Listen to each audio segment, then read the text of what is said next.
Hello guys, welcome to my channel Bithika home kitchen. আজকে আমি একটা খুব সহজ রেসিপি নিয়ে চলে এসেছি, সেটা হলো পালং শাকের বড়া। তো চলো আমি তোমাদের দেখো পালং শাকের বড়া করতে কী কী উপকরণ আমি নিয়েছি। এখানে আমি নিয়েছি সবুজ মুগ ডাল, যে ডালটা যেমন তরকা বানাই সেই সবুজ মুগ ডালটা আমি এখানে হাফ কাপ নিয়ে সারা রাত ভিজিয়ে রেখেছিলাম, ভিজিয়ে জল ঝরিয়ে নিয়েছি। এখানে নিয়েছি আমি এক আটি পালং শাক, কুচি কুচি করে পরিষ্কার করে ধুয়ে কুচি কুচি করে কেটে নিয়েছি, জল ঝরিয়ে নিয়েছি। আর এখানে আছে আদা গ্রেট করা, গোটা মৌরি, কালো জিরে, হলুদ গুঁড়ো, লঙ্কার গুঁড়ো, একটা কাঁচা লঙ্কা কুচিয়ে নিয়েছি, হিং, সুজি, চালের গুঁড়ো আর বেসন। এখানে নিয়েছি খাবার সোডা, সাদা তেল ভাজার জন্য আর নুন। সবার প্রথমে আমি পালং শাকটাকে হালকা ভাপিয়ে নেব। ভাপিয়ে পালং শাক আর মুগ ডালটা একসঙ্গে আমি মিক্সিতে পেস্ট করব, একটু দানা দানা রেখে। তো চলো আমি এবার শুরু করব। পালং শাকটা আমি ভাপিয়ে জলটা ঝরিয়ে নিয়েছি, এবার আমি এর মধ্যে মিক্সির মধ্যে দিয়ে দেবো।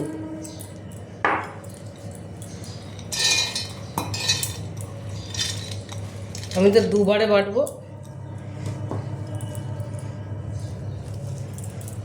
দিয়ে দেবো আদাটাও দিয়ে দেবো এর মধ্যে আমি, আর কাঁচা লঙ্কা কুচিটাও আমি একসাথে পেস্ট করে নেব।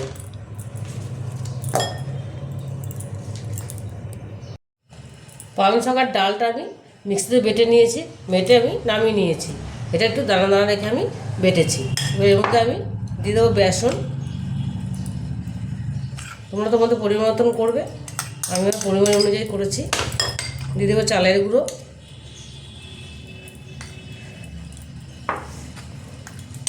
দিয়ে দেবো সুজি। সুজিটা দিলে বড়াটা খুব সুন্দর মুচমুচে হয়।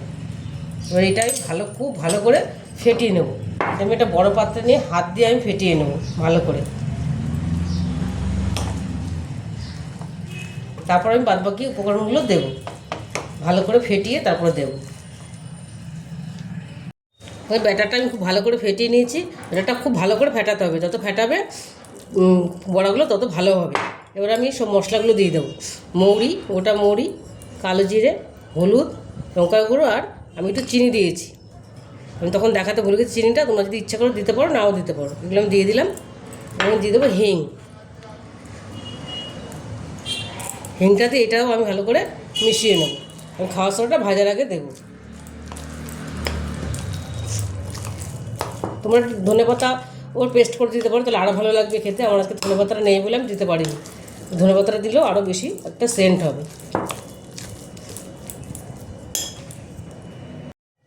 আমি এটাও ভালো করে মেখে নিয়েছি, ভালো করে মিশিয়ে নিয়েছি। এবার আমি খাওয়া সোডাটা দেবো, বেশি দেবো না, অল্প করেই দেবো। এবার এটা আমি ভালো করে মিশিয়ে বড়াগুলো ভাজবো। আমি এটা কড়াই বসিয়ে দিয়েছি, এটা গরম হয়ে গেছে। আমি এর মধ্যে ভাজার জন্য রিফাইন তেল দিয়ে দিলাম।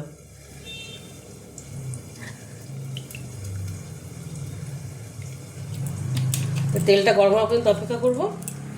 আমি মেন জিনিসটা দিতে ভুলে গেছি, নুনটা আমি দিতে ভুলে গেছি।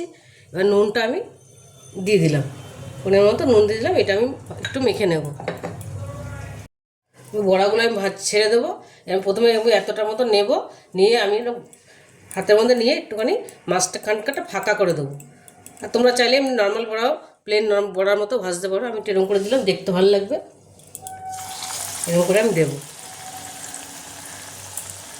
এরকম করে গোল করে নেবো প্রথমে। তারপরে এটা একটু করে মাঝখানটা একটু এরকম করে দেবো, দিয়ে করলে বেরিয়ে আসবে। এরকম করে আমি সবকটা দিয়ে দেবো। বড়াগুলো আমি উল্টে দিয়েছি, দেখো কি সুন্দর ফুলেছে। ভালো করে ফেটালে এরকম ফুলবে বড়াগুলো। এটা আস্তে আস্তে ভাজতে হবে। তোমরা ধনেপাতাটা দেবে, তাহলে আরও বেশি ভালো লাগবে। আর বড়াটা খেতে ভীষণই ভালো হয় বিকেলে স্ন্যাক্স হিসাবে, চায়ের সাথে, বা তোমার ডাল ভাতের সঙ্গে এটা ভীষণই ভালো লাগে। আর এটা সম্পূর্ণ নিরামিষ দিনেও এটা করতে পারবে, খেতে ভীষণই ভালো হয়। এরকম করে বড়াগুলো আমি ভেজে নেব। পালং শাকের বড়াগুলো আমি প্লেটিং করে নিয়েছি। আমি টমেটো সস আর কাসুন্দি দিয়ে নিয়েছি। তোমরা চায়ের সাথে বা ভাতের সাথে ওটা খেতে পারো, বা সস দিয়ে খেতে পারো।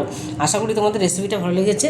আর যদি রেসিপিটা তোমাদের ভালো লেগে থাকে, তাহলে আমাকে লাইক, শেয়ার আর সাবস্ক্রাইব করতে ভুলবে না। টাটা।